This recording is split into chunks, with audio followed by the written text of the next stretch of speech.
Aujourd'hui, en fait, on a dit, avec les anciens, on s'est dit, bon, on va laisser aux prédicateurs le choix. Donc, les anciens m'ont laissé le choix. Les anciens laisseront le choix à Joël la semaine prochaine et à Stéphane la semaine d'après. Et c'est vrai que le week-end dernier, pour ceux et celles qui étaient là, on a eu l'occasion de fêter Pâques. Ou plutôt la Pâques. Ça nous a permis de... Pour moi, personnellement, j'ai vraiment redécouvert le sens de Pâques. Ça m'a permis de comprendre mieux qui était Dieu et de progresser. Mais si moi j'ai progressé sur ma compréhension de Pâques, la question que je pose, c'est est-ce que les Français peuvent mieux comprendre le sens de Pâques? Qu'est-ce qu'ils savent de Pâques? Nico, je te laisse passer la slide, s'il te plaît. Merci. Qu'est-ce qu'ils savent de Pâques? Alors j'ai cherché, vous savez, des fois j'aime bien vous sortir des petits sondages. Donc, sondage qui date d'août 2020. 44% des Français savent que Pâques célèbre la résurrection de Jésus. Ok? Franchement, pas mal. Il y a 6% des Français qui savent qu'à Pâques, il est question de la mort de Jésus. Donc, je résume. On a 50% qui sont plutôt bien dans leur réponse. Je vous épargne les détails des 50 autres. Il est question de chocolat. Ma mère a tenté une expérience dans le cadre de son travail. Elle a demandé à ses collègues, donc il y avait 5-6 personnes, pour vous, c'est quoi le sens de Pâques? Beaucoup lui ont parlé des lapins, des cloches et des œufs en chocolat. Mais aucune personne n'a été capable de mettre en lien Pâques et Jésus. On ne va même pas dire quoi par rapport à Jésus, mais Jésus. Donc, je résume. Nous aurions un jour férié à Pâques pour manger et digérer les chocolats. Une fois le chocolat digéré, la souffrance, elle continue. Elle continue de nous toucher. Elle continue de nous frapper. Parce que c'est vrai que, je ne sais pas, vous avez peut-être entendu cette phrase, on dit le chocolat, c'est un bon antidépresseur. Mais bon, à un moment, la souffrance revient. Une fois le chocolat digéré, la souffrance continue à nous toucher. Hier comme aujourd'hui, nous y sommes confrontés. Cette souffrance, on ne la comprend pas. Cette souffrance, parfois on a du mal à l'accepter, on la questionne. Elle nous écrase.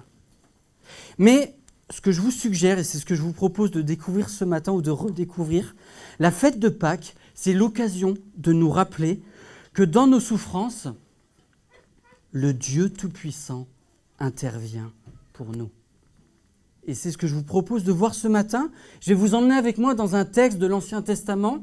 On va aller dans le livre de l'Exode au chapitre 6, à partir du verset 2, je commence la lecture. Dieu parla encore à Moïse et lui dit « Moi, je suis l'Éternel. Je suis apparu à Abraham, à Isaac et à Jacob, comme le Dieu Tout-Puissant. Mais je n'ai pas été reconnu par eux sous mon nom, l'Éternel. J'ai aussi établi mon alliance avec eux pour leur donner le pays de Canaan, le pays où ils ont séjourné, où ils ont immigré. Moi, j'ai entendu le soupir des Israélites que les Égyptiens asservissent. Je me suis souvenu de mon alliance. C'est pourquoi, dis aux Israélites, je suis l'Éternel. Je vous affranchirai des travaux pénibles dont vous chargent les Égyptiens. Je vous délivrerai de la servitude à laquelle ils vous soumettent et je vous rachèterai par la force de mon bras et par de grands jugements. Je vous prendrai pour que vous soyez mon peuple. Je serai votre Dieu et vous reconnaîtrez que c'est moi, l'Éternel, votre Dieu, qui vous affranchit des travaux pénibles dont vous chargent les Égyptiens. Je vous ferai entrer dans le pays que j'ai juré de donner à Abraham, à Isaac et à Jacob. Je vous donnerai en possession, moi, l'Éternel. » C'est ainsi que Moïse parla aux Israélites, mais ils n'écoutèrent pas Moïse à cause de leur impatience et de leur dure servitude. Voilà pour la parole de Dieu. Je resitue un peu le contexte. Le texte que je viens de lire se situe quelque temps avant la première Pâques juive. Un peu d'histoire. Plusieurs dizaines d'années avant, c'est poussé par Dieu qu'une famille fuit en Égypte. pour échapper à une famine qui va arriver. Ils finissent par s'implanter en Égypte. Ils s'implantent tellement bien qu'ils finissent par devenir un peuple nombreux. Ce peuple devient tellement nombreux qu'il dérange les Égyptiens, qui en font des esclaves. Les fouets deviennent quotidiens. La souffrance physique et morale aussi. Et c'est un travail plus qu'intense qui rythme leur journée. C'est comme ça que commence le livre de l'Exode. Dieu voit cette souffrance et intervient. Aujourd'hui, vous pourriez me dire que l'apparence de la souffrance est différente, et c'est vrai. Mais le fond reste même. La souffrance peut nous accabler. Elle peut nous briser. La bonne nouvelle de l'époque de Moïse reste la même aujourd'hui. Dieu intervient en faveur de ceux qui souffrent. C'est ce que je vous propose de voir ce matin au travers de 3 points. La première chose, c'est que Dieu intervient, il se présente. La deuxième chose, encore un coup, j'ai oublié. Dieu intervient, il ôte les fardeaux. Et la troisième chose, c'est que Dieu intervient, il sauve. Donc, je vous propose de voir le premier point. On va avancer encore un peu. Encore ? Parfait. Premier point, Dieu intervient, il se présente à nous. Et tout commence avec une question finalement. Qui est Dieu ? Peu importe notre croyance, que l'on soit croyant ou pas, je crois que cette question nous a sûrement un jour effleuré l'esprit. Il y a forcément un moment dans nos vies où cette question s'est imposée à nous. Peut-être même qu'on nous a déjà posé cette question. Mais savons-nous répondre ? Regardons comment Dieu se présente. Dieu parla encore à Moïse et dit « Moi, je suis l'Éternel. Je suis apparu à Abraham, à Isaac et à Jacob comme le Dieu Tout-Puissant. Mais je n'ai pas été reconnu par eux sous mon nom, l'Éternel. J'ai aussi établi mon alliance avec eux pour leur donner le pays de Canaan, le pays où ils ont séjourné, où ils ont immigré. Moi, j'ai entendu le soupir des Israélites que les Égyptiens asservissent et je me suis souvenu de mon alliance. » Ce que je vous précise, c'est qu'en Exode 3, Dieu s'est déjà présenté à Moïse. Et là, il recommence. Comme quoi, même si vous pensez tout savoir sur Dieu, une petite piqûre de rappel ne nous fera jamais de mal. Dieu se présente à nous encore une fois et ça ne peut pas faire de mal. La première chose que vous dites à quelqu'un lorsque vous vous présentez, c'est quoi ? Prénom, nom, c'est pas mal, ouais. Bonjour, oui. J'étais sûr que quelqu'un allait me dire ça avant, je l'attendais. Bonjour, et après qu'on ait dit bonjour, si on veut se faire connaître, on donne son nom et son prénom. Dieu, lui, se présente comme l'Éternel. C'est une traduction du mot Yahvé, le nom de Dieu dans la langue hébraïque. En Exode 3, Dieu, pour se présenter, veut souligner qu'il n'est pas comme les autres dieux environnants. Je suis celui qui suis. C'est ce qu'il dit en Exode 3. Dieu ne prendrait-il pas des libertés avec la grammaire ? Non. Dieu veut souligner quelque chose. Il existe par lui-même. Il est éternel. C'est-à-dire qu'il n'y a en lui ni commencement, ni fin. Certains théologiens proposent de traduire cette phrase par « Je suis celui qui est et celui qui sera ». Autrement dit, Dieu ne change pas. Il est constant malgré les jours, les mois et les années qui passent. Il reste le même. La deuxième chose que Dieu présente, c'est ses caractéristiques, ou son caractère si vous préférez. Il est décrit comme tout-puissant. Il s'est présenté ainsi à Abraham, à Isaac et à Jacob. On voit ça par exemple en Genèse 17 au verset 1. Mais en quoi Dieu est-il tout-puissant ? Dieu est le créateur de la terre, des étoiles, des autres planètes, de tout ce qui vit sur terre. Et si on regarde ses attributs, Dieu ne change pas. Il n'a pas de début ni de fin. Il est omniprésent, c'est-à-dire qu'il a la capacité d'être présent partout en même temps. Dieu sait tout. Il est sage. Dieu est vrai. Dieu est bon. Dieu est amour. Dieu est saint. Dieu est juste. Il est heureux. Il procure la paix. Il est parfait. Il peut absolument tout. Il est glorieux. Il est beau. Et je pourrais encore citer d'autres attributs de Dieu. Dieu est bien plus grand que ce qu'on ne peut à peine imaginer. Il n'y a rien, absolument rien qui lui arrive à la cheville. Alors ma question maintenant, on a vu que Dieu est grand, qu'il est glorieux, qu'il est majestueux, on peut en rajouter des choses. Comment réagit-on lorsqu'on rencontre quelqu'un d'important ? Ouais, vous avez compris. Hein ? Du respect, de la crainte, je ne sais pas, on peut réagir de différentes manières. Je vous pose cette question, je ne sais pas si ça vous est déjà arrivé de rencontrer quelqu'un d'important. Vous le voyez, ça m'est arrivé. Bon, le masque fait qu'on ne me reconnaît pas tout de suite. Dans le cadre de mon nouveau travail, où j'assure l'accueil et la formation des nouveaux infirmiers aux urgences, un samedi matin à 11h45, alors que je suis en train de préparer des burgers, je reçois un coup de téléphone, puis 2, puis 3. Je vois que c'est l'hôpital. Ouais, ça doit être urgent. Julien, il faut que tu sois à l'hôpital à 14h pour prendre part à la visite du Premier ministre Gabriel Attal. Alors déjà là, je vous dis que mon orgueil, il fait un petit bond. Genre moi, je suis invité. Donc, moi, en mode VIP. Donc j'arrive à l'hôpital et je vois tous les fourgons de CRS. Puis là, je dis, ouais, c'est un peu chaud, quoi. Et je passe devant, il me laisse passer. Vous êtes qui ? Ok, bon, ben je rentre. Bon, ça fait bizarre, hein, je vous le dis. Hein. On me dit rien, mais voilà embarqué dans ce cirque médiatique les gardes du corps, la foule, la cohue, la télévision. J'ai participé à la visite, j'ai échangé quelques mots avec le ministre. Et vous savez ce qui se passait en face ? Il y avait mes collègues qui me harcelaient de messages. En mode, ils suivaient BFM et ils m'envoyaient des photos quand j'apparaissais dessus. Genre, on le connaît, lui.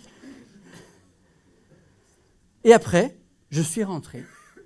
C'était fini. Bilan des courses.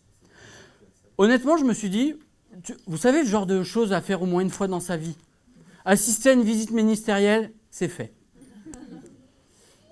J'étais pas mécontent d'avoir assisté à ce temps-là. Mais après, tout s'éteint. Qu'est-ce que cet événement-là, représente à côté de la réalité suivante ? L'Éternel, le Dieu Tout-Puissant, vient à moi. Malgré toute sa gloire, Dieu ne reste pas inaccessible. Pas de garde du corps, pas de CRS. Il s'est révélé à Abraham, à Isaac, à Jacob ou même à Moïse. Il a envoyé son fils Jésus. Et aujourd'hui encore, grâce à Jésus, il se révèle à chacun d'entre nous. Par sa parole, par des relations ou par des circonstances. Le Dieu Tout-Puissant veut se révéler à toi. Le Dieu Tout-Puissant veut se révéler à toi. C'est pas merveilleux ça ? Pour se révéler, Dieu se fait proche des hommes. Il emploie une alliance il formule une alliance avec les êtres humains. Pourquoi fait-il cela ? Il a vu la souffrance de sa création. Hier, son peuple était écrasé par l'Égypte et il se rappelle de la promesse de donner une terre qui sera pleine de générosité et d'abondance. Aujourd'hui, l'être humain est écrasé par le péché. Dieu est celui qui pourvoit. Il donne son Fils pour pardonner les fautes, ce qui permet de rétablir l'harmonie de la relation entre Dieu et l'être humain. En fait, ce qui pousse à agir Dieu, c'est le souci de sa création. Moi, j'ai entendu le soupir des Israélites, que les Égyptiens asservissent, et je me suis souvenu de mon alliance. Dieu voit les coups de fouet. Il voit l'oppression. Il voit la souffrance. Est-ce qu'aujourd'hui, nous sommes convaincus de cette réalité ? Ce grand Dieu qui est au-dessus de tout, voit ta souffrance. Il voit tes échecs, il voit tes épreuves. Et plus que ça, il n'y est pas insensible. Il s'y intéresse et il veut agir. Comme le dit le prophète Ésaïe au chapitre 40, verset 29, en parlant de Dieu, il donne de la force à celui qui est fatigué. Et il multiplie les ressources de celui qui est à bout. Ça, c'est le cœur de Dieu pour l'être humain. Dieu se soucie de tes souffrances et il vient à toi. La deuxième chose que je vous propose de voir, Dieu s'approche de nous et il va faire quelque chose d'autre. Il va ôter les fardeaux. Est-ce que vous avez déjà porté quelque chose de lourd pendant longtemps ? Oui. Alors, hier, il y en a qui ont porté des tables. Ils les ont déplacées 4 fois et à la fin, je crois qu'on va avoir des courbatures de main. Ça peut s'approcher. Pour la petite histoire, l'été avec Julie, nous aimons bien partir en vacances, à la montagne, en randonnée. Donc quand il n'y a pas d'enfants, on porte nos sacs, nos sandwichs, nos gourdes d'eau, ça va. À un moment, on monte le niveau. Voilà un bébé qui arrive. Et se pose la question, mais qui va porter ce bébé ? C'est moi. Parce que maman l'a déjà porté longtemps. C'est ça, maintenant c'est à moi. Du coup, je me suis collé. Donc pour la petite histoire, on part pour une randonnée dans les Alpes, dans les Hautes-Alpes pour être précis, 11 km, 800 mètres de dénivelé positif. Et sur mon dos, 10 kilos qui sont plutôt mouvants. Ouais, plus, tu dis quoi, 13, 14 ? Ouais, 15, allez, 15 kilos. 15 kilos. Et donc on monte et puis on redescend. Vous voyez, des fois, le bébé, il dort. Donc on redescend. Et je sens que dans la descente, je commence à avoir les genoux qui tirent. Et Julie, pleine de bonne volonté, me dit « Écoute, là, il y a une section plate, je vais essayer de porter. » Donc la section durait à peu près 1 kilomètre. D'un seul coup, quelque chose d'écrasant s'est abattu sur Julie. C'était violent. À la fin du kilomètre, elle m'a dit « Franchement, je ne sais pas comment tu fais. » En fait, ce poids écrasant, c'est exactement ce qu'ont vécu les Israélites en Exode 1. Tu peux avancer, Nico, la slide ? Merci. Ils sont écrasés. En fait, le pouvoir égyptien leur fait littéralement construire des villes pour les épuiser, pour les accabler de travaux pénibles. Vous pouvez lire Exode 1, c'est très bien détaillé. Puis, comme cela ne suffit pas, on monte le niveau de difficulté. Le texte nous parle de dure servitude. Leur vie devient amère.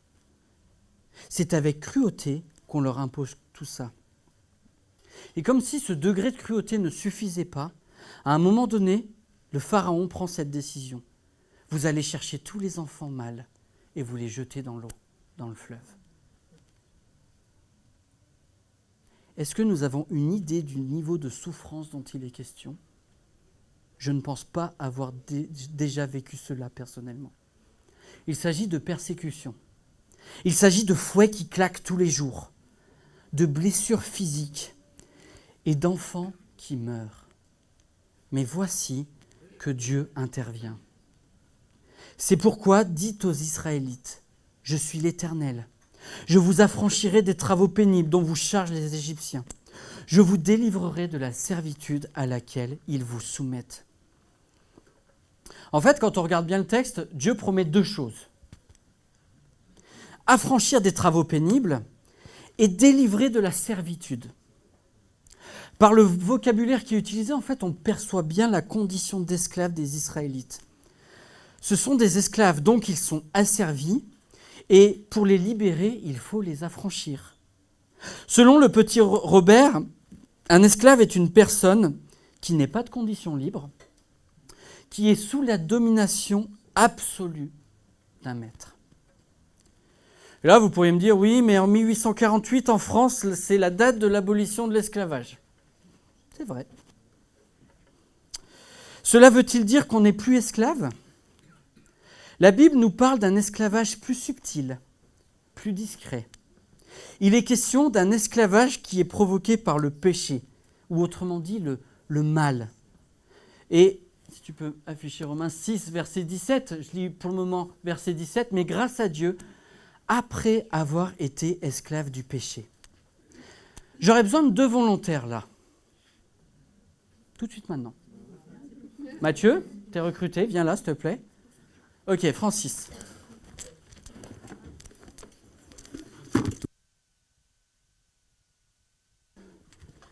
Tiens, toi tu tiens ça, pas trop non plus. Et toi Mathieu, tu vas verser l'eau dedans. En fait, il y a tout un tas de choses où on pense que ça va nous rendre heureux.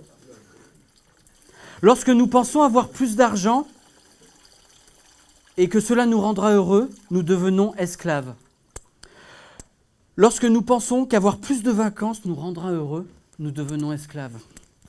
Lorsque nous tournons 6 à 7 heures par jour, c'est la moyenne française, sur nos écrans de téléphone, nous devenons esclaves. Lorsque nous faisons du mal pour satisfaire nos propres intérêts, nous devenons esclaves.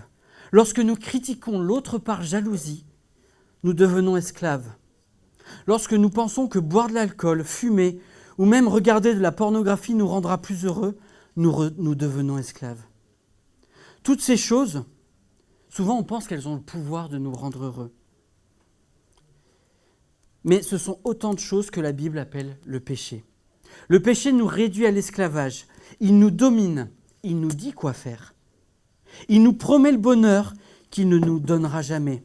C'est bon, je vous remercie les gars. En fait, le péché, qu'est-ce qu'il fait? Il nous dit, remplis ça, tu verras, il y aura de l'eau dedans. Il n'y a rien.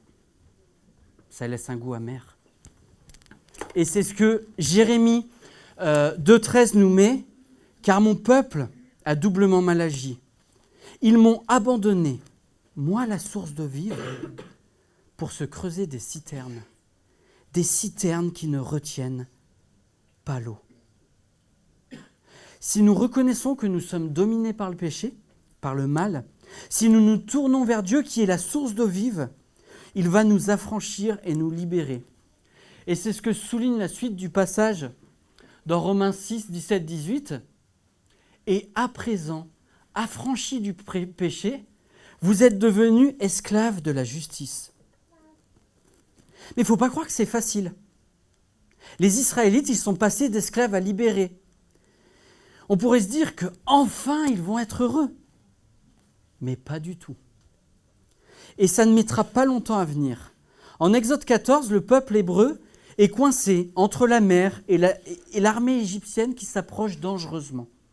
Ils râlent, ils en viennent même à regretter leur condition d'esclaves. N'y avait-il pas assez de tombeaux en Égypte pour que tu nous emmènes mourir dans le désert? Pourquoi as-tu voulu nous faire sortir d'Égypte? Nous te l'avions bien dit lorsque nous étions encore là-bas.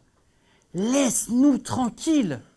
Nous voulons être les esclaves des Égyptiens. Car mieux vaut pour nous cela que de mourir dans le désert. En fait, vous savez, quand on est en lutte avec quelque chose et qu'on commence à être libéré de quelque chose, il y a toujours l'influence du mal qui est autour de nous. Je vous prends un exemple. Un jour, mes parents, ils ont eu un husky sibérien. Vous savez, le genre de chien qui adore la liberté, ceux qui tirent les chiens de traîneau. Et donc, au départ, on la mettait dans un parc, et puis après, on l'avait mis à côté d'un arbre. Et au départ, on avait mis une laisse. Et puis un jour, on s'est dit, tiens, on va essayer d'enlever la laisse, voir ce qui se passe. En fait, le chien n'allait pas plus loin. Il avait été conditionné par des mois et des mois où il avait une laisse et où il ne pouvait pas aller plus loin. Et parfois, c'est ce qui se passe. Et ce qui se passe, c'est que le doute vient, l'épreuve vient, la souffrance parfois frappe à nos vies. Dans ces moments-là, on peut en regretter notre vie d'avant, celle sans Dieu. Même si en tant que disciples de Jésus, nous ne sommes plus esclaves du péché, il reste là en nous faisant croire qu'il a de bonnes choses à nous offrir. Il nous fait croire, ouais, vas-y, fais ça, tu verras, ça sera pas mal. Ah, puis tu verras, quand tu auras ta promotion, tu te sentiras mieux. Ah, puis si tu pars aux Maldives, le truc qui te coûte 2000 € en vacances, tu te sentiras mieux. C'est pas que les choses sont bonnes ou mauvaises en soi, souvent. C'est que on y ajoute quelque chose, on se dit, si j'ai ça, je serai heureux. Et c'est nos cœurs qui nous mentent, c'est du mensonge, ça n'amène que de la souffrance. On doit se rappeler ceci, Dieu a quelque chose de tellement mieux à nous offrir, une nouvelle identité. La troisième chose que Dieu fait, c'est qu'il nous sauve. Pour passer de ce statut de personnes qui sont guidées par le péché à des personnes qui sont guidées par Dieu, il faut qu'un changement se produise. Il faut un changement de statut. L'esclave, lui, il appartient à un maître. Et on voit que Dieu va racheter ce peuple. Est-ce que c'est à coup de pièces ou d'argent ? On pourrait le croire. Mais le mot hébreu qui donne le verbe racheter est le même qui donne le mot rédempteur. Il y a la même racine. On comprend bien que Dieu a libéré et a racheté son peuple en le faisant sortir d'Égypte. Mais revenons à ce mot rédempteur. Ce mot peut désigner aussi Jésus. Il est notre rédempteur. Cela veut dire qu'il nous sauve du jugement que l'on mérite, parce que nous désobéissons par nature. Il nous pardonne nos fautes, parce qu'il en a payé le prix à la croix. Par cette intervention, il faut bien réaliser que nous changeons de statut. Nous ne sommes plus des esclaves du péché, nous n'appartenons plus au péché. Dieu nous donne littéralement une nouvelle identité. Nous devenons des fils et des filles de Dieu. Nous devenons de nouvelles créatures. Mais cette nouvelle identité, elle n'est pas facile à accepter. Parce que nous sommes marqués par notre passé, nos échecs, nos erreurs, des mauvaises expériences, des fautes que l'on a commises. Notre éducation, qui peut-être a été dévalorisante, peut influencer notre perception de cette nouvelle réalité. Nous sommes des enfants de Dieu. Et la bonne nouvelle dans tout cela, c'est que, aujourd'hui on voit, il y a de la souffrance, il y a des épreuves, il y a des difficultés. La bonne nouvelle, c'est que le meilleur est encore à venir. Je vous ferai entrer dans le pays que j'ai juré de donner. Il est question d'une promesse. Au peuple juif a été fait la promesse d'une terre. À ceux qui ont placé leur confiance en Jésus, la promesse est encore plus grande. Jésus a promis ceci. Et puisque je vais vous préparer une place, je reviendrai et je vous prendrai avec moi, afin que là où je suis, vous y soyez aussi. On trouve ça en Jean 14, verset 3. Je ne sais pas si on réalise ce que ça veut dire. Jésus te prépare une place. Si tu crois en lui, Jésus te prépare une place. Et c'est le genre de place, il n'y a pas mieux. On ne peut pas trouver mieux. C'est le genre de place où il n'y a plus de mort. C'est le genre de place où la maladie et la souffrance ne sont plus. C'est le genre de place où il n'y a plus de deuil à faire. C'est le genre de place où les conflits et les incompréhensions entre êtres humains n'existent plus. À cette place, nous verrons pour toujours Dieu. À cette place, ce sera la joie absolue pour toujours. C'est le genre de joie qu'on ne connaît pas encore. C'est ce que nous offre cette nouvelle identité qui est offerte par Dieu. Lorsqu'un immigré reçoit la nationalité du pays où il vit, il bénéficie d'un changement d'identité. Des nouveaux droits apparaissent. Et vous savez ce que j'ai découvert, c'est qu'il y a des gens, ils ont des idées drôles, ils s'amusent à faire le classement des meilleures nationalités au monde. Quelle est la meilleure nationalité que je puisse avoir ? Donc j'ai trouvé en 2019, donc ça a peut-être changé un peu, mais en 2019, à votre avis, quelle était la meilleure nationalité possible à obtenir ? Perdu. Française. C'est la nationalité française. En fait, ils utilisent plein de critères pour déterminer cela. La paix, la liberté de voyager, la possibilité de travailler à l'étranger. Et sur la base de ces critères, d'une courte tête, la nationalité française était déterminée comme la meilleure des nationalités. Je pense que tous les migrants qui traversent la mer au risque de leur vie sont bien mieux au courant que nous de cette réalité-là. Mais moi, je ne suis pas d'accord avec ce travail de recherche. La meilleure des nationalités, c'est celle que Dieu donne à ceux qui croient en lui. L'apôtre Pierre nous en parle en 1 Pierre 2, versets 9 à 10, et il parle de ce peuple de Dieu. Mais vous êtes une race élue, on est choisi par Dieu. Une communauté de rois prêtres, Dieu, à sa suite, nous donne ce statut de roi et de prêtre.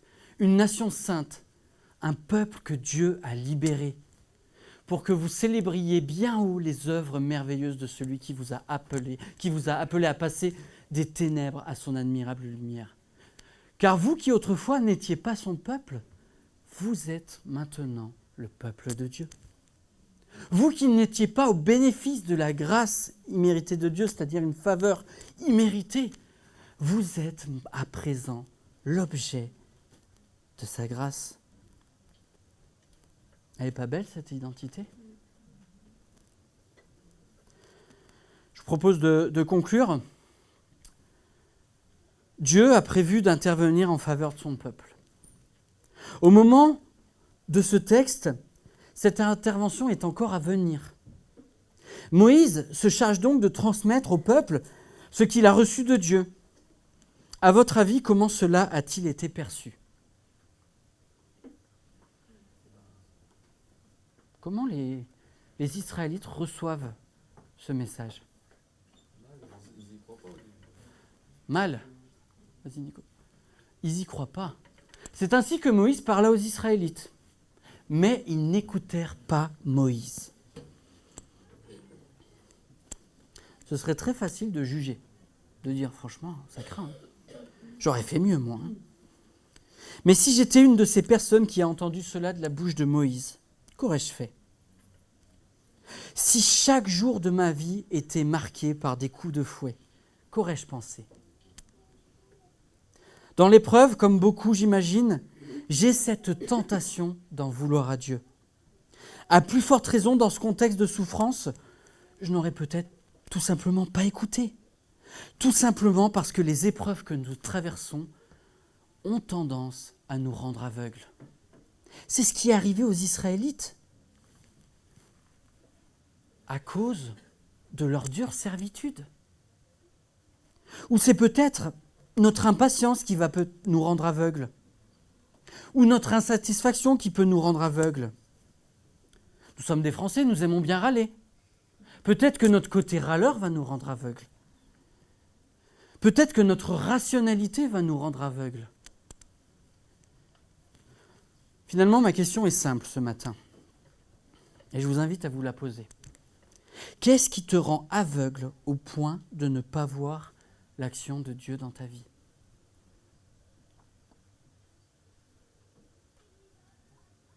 Il y a peut-être quelque chose dans ta vie qui te pousse à fermer fort les yeux pour ne pas voir Dieu agir. Mais inlassablement, Dieu cherche à se présenter à toi. Inlassablement, Dieu cherche à t'ôter les fardeaux que tu portes. Inlassablement, Dieu veut que tu saisisses cette nouvelle identité d'enfant de Dieu et ses implications qui sont pleines d'espoir. Je vous laisse simplement quelques instants pour vous poser cette question-là et remettre à Dieu finalement ce qui vous rend, ce qui trouble votre vision.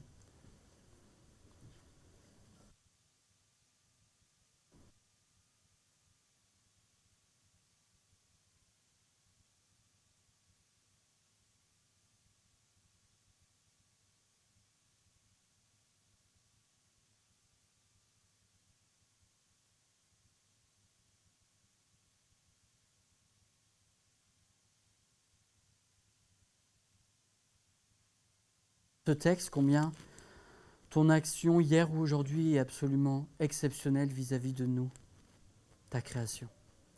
Et on a du mal sûrement à saisir pleinement ce que ça veut dire. Et ma prière, c'est qu'on te remette ces choses qui nous éloignent de toi, qui nous empêchent de bien voir. Et que tu nous remettes les bonnes lunettes pour qu'on puisse reconnaître que tu agis dans nos vies, qu'on puisse te voir à l'œuvre et exprimer cette reconnaissance dont Augustin parlait. Nous avons besoin de regarder attentivement. Peut-être que on voit depuis trop longtemps le paysage que tu nous offres et qu'on a besoin de simplement de s'arrêter, de reconsidérer à nouveau que tu agis dans nos vies. Et ma prière, c'est que vraiment tu renouvelles notre regard. Que ces choses dont nous bénéficions ne soient pas le fruit du hasard ou le fruit de nos efforts, mais que nous les attribuons à qui elles sont vraiment, c'est-à-dire à toi. C'est toi qui es avec nous, c'est toi qui nous accompagnes, c'est toi qui ôtes nos fardeaux, c'est toi qui nous donnes cette nouvelle identité. Ma prière au fond, c'est que jour après jour, on se saisisse un peu mieux de toutes ces belles réalités qui nous dépassent. Aide-nous vraiment à être pleinement reconnaissants parce que tu nous as donné bien des choses et nous ne pouvons que te dire merci pour cela, Seigneur. À toi soit toute la gloire, Seigneur Jésus. Amen.